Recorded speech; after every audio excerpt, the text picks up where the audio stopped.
Hi everybody, welcome to Collecting Canadian Cavalry and Armour. Today we're going to take a look at Blazer Crests. Now you know us on this channel, a lot of times we delve into stuff a little bit less collected, but still part of the Canadian Cavalry and Armour tradition and badges and insignia. So Blazer Crests, what do we want them for? Well, many times, especially as you move up into senior NCO and officer ranks, you'll have mess functions or different functions where you wear the blue blazer. Now you can see behind me here, this is one for the Windsor Regiment, actually it's mine. So you see where the blazer crest goes, and you wear your full-size medals or your miniatures when you go to functions in the mess or some regimental function. So, blazer crest. You can see a variety of them out here. These are some of the ones out of my collection. Uh, you can get a wide variety of them. From most of them look like that regimental hat badge, right? But sometimes you'll get them with maybe royal ciphers, different things like that. So it's kind of a really neat and interesting facet that a lot of people overlook. Nice thing about these is they're flat. Like, take a look at this one I just got in from the Fort Garry horse, the nice and flat. You can frame them and put them up on the wall. You can do that for, different divisions, brigades, however you want to do it. And you can still get them from different time periods. As you can see this one here from the British Columbia Hussars, and as we know from a previous episode, that these guys became a searchlight unit in 1939. So here's a nice old one there that I have in my collection. Very fortunate to be able to pick that up. Again, right place, right time kind of thing. And usually these things are fairly inexpensive. You get them for maybe 20 to 50 bucks, depending on on the age and all that kind of thing. But because they're not super popular to collect, they're not in a high demand. So you can usually pick them up fairly cheap, right? And, another one, like we talk about the Elgin Regiment here, these guys became engineers in 31 Canadian Brigade Group. They were infantry, as I'm sure you know if you did dive into the history at all. These guys were infantry, became armored reconnaissance. During the war, they were part of a armored corps resupply thing, moving vehicles and all this stuff, and then became a recce unit after the war, and then had to remuster to engineers. Very important field of military operations, but still not as cool as armor. Sorry. Anyway, so let's take a look at some of these individual ones.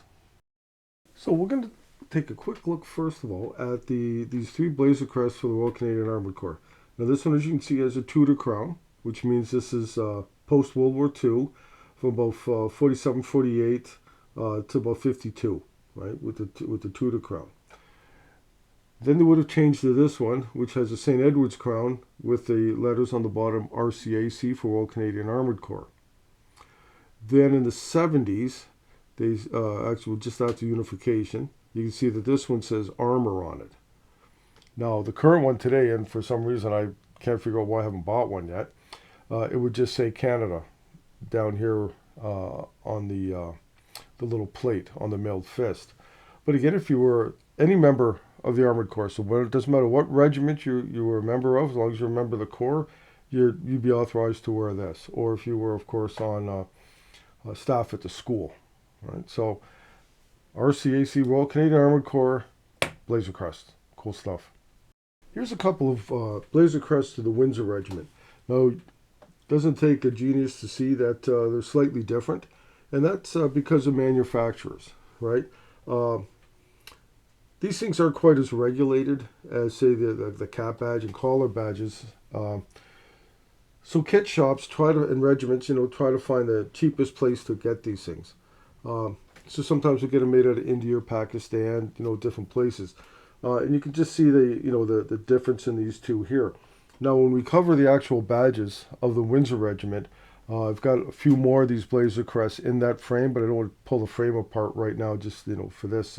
But you'll see them later, and we'll mention the Blazer Crest there. But you can see, typically, and you'll see these in the other ones as well, there's a lot of gold and metal type wire that's used, and the mylar thread. They're nice and fancy, and it gives you an opportunity to see what the full color badge is, because as you know, cap badges are either in white metal or brass or something like that. So Anyway, here's two of some of the Blazer Crests they have to the Windsor Regiment. So here's some Blazer Crests from current serving regiments from out west. Now this first one here is the British Columbia Regiment, armored regiment out there in BC. Now for you history buffs, and I think most of us probably are, you know that they were part of the 4th Division that were raised as an infantry division. Then Britain and World War II asked us for another armored division, so they became tankers. Lucky guys. Anyway, so these guys stayed within the Corps after the war. Then we have the British Columbia Dragoons. Long history for these fellas out there, dating right back to some of the independent cavalry squadrons out there. And we have the 12th Saskatchewan Dragoons in Saskatchewan. Good guys, good armored regiment. They're they're a newer regiment.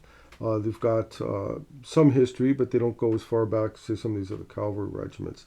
But we can talk about those guys when we deal with their cap badges and stuff. And then on the end, we have the good old Fort Garry Horse. We talked about those guys before in previous episodes. Great guys. Had after the war, they were raised up as a regular force unit, and then went back to reserves. Now again, you can see the manufacturer on these, how they're nice gold wire and everything else. Very nice badges, and you can get a hold of these regiments and probably buy their talk to the kit shop or to somebody there, and they can probably arrange for you to buy them and have them mailed to you. You don't even have to go to BC to pick them up. So there we go.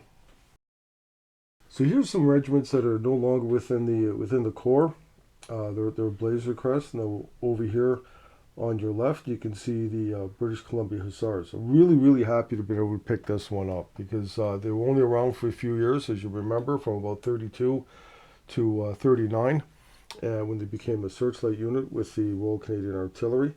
So I was really fortunate to be able to pick that one up. But again, awesome manufacturing there and in beautiful condition. Really happy to have that one. Now we come over here to this one.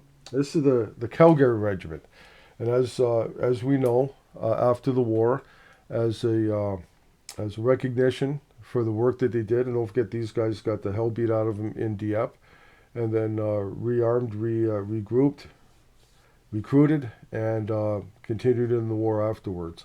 A hell of a bunch of guys, and they are perpetuated now by the King's Own Calgary Regiment out there in Alberta.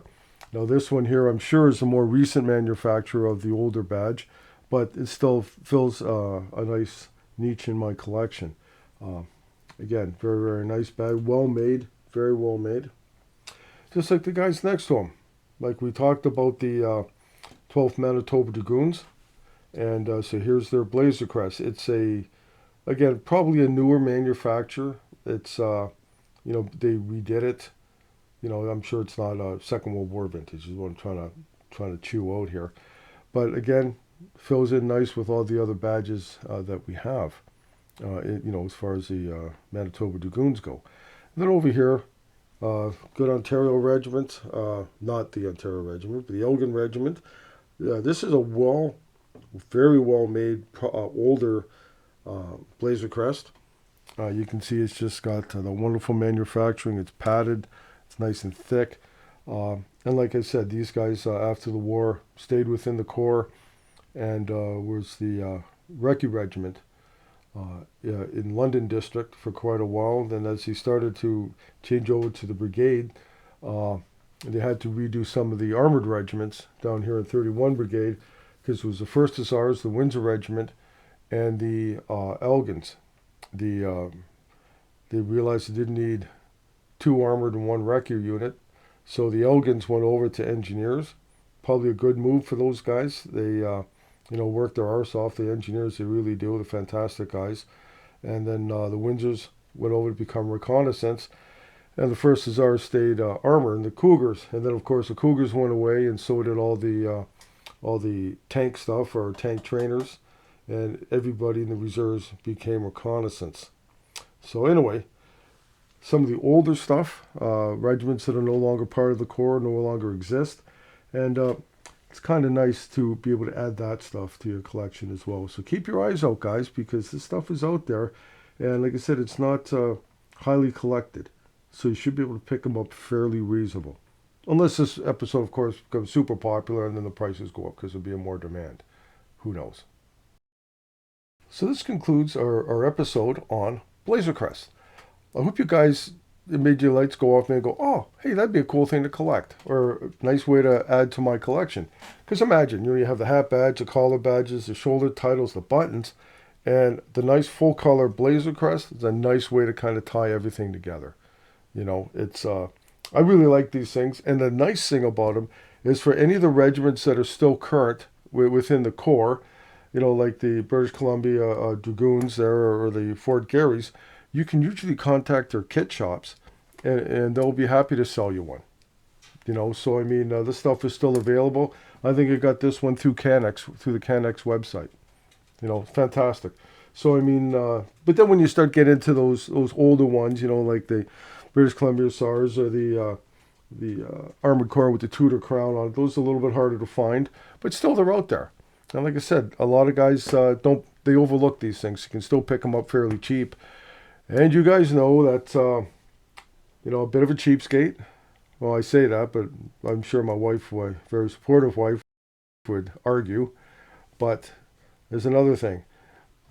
No matter how cool the badge is, no matter how bad you need the badge for your collection, don't waste the mortgage money on it or the grocery money. That's a good way to get an unsupportive wife. So you got to save up. And while I'm talking about it, right? When you become an advanced collector, and I guess that means when you bought all the badges you can between $5 and $100, things start to get a little harder to find and a little more expensive. So maybe you'll go to a to a badge show or something like that, like the Toronto Military Show or the Ottawa Show or all these other ones, and maybe all you'll buy is one badge. But if it's a key badge, it's worth saving up and dropping that $500 or $600 for the badge. And I know some of you guys out there are gonna go, what? But that's the reality of things. So I mean, some of these badges are so hard to find that when you get them, you got to try to scoop them. But like I said, make sure that you save your allowance, okay, and don't take it out of the mortgage, because that's how you get an unsupportive wife. So anyway, I hope you guys enjoyed this little episode, and happy collecting.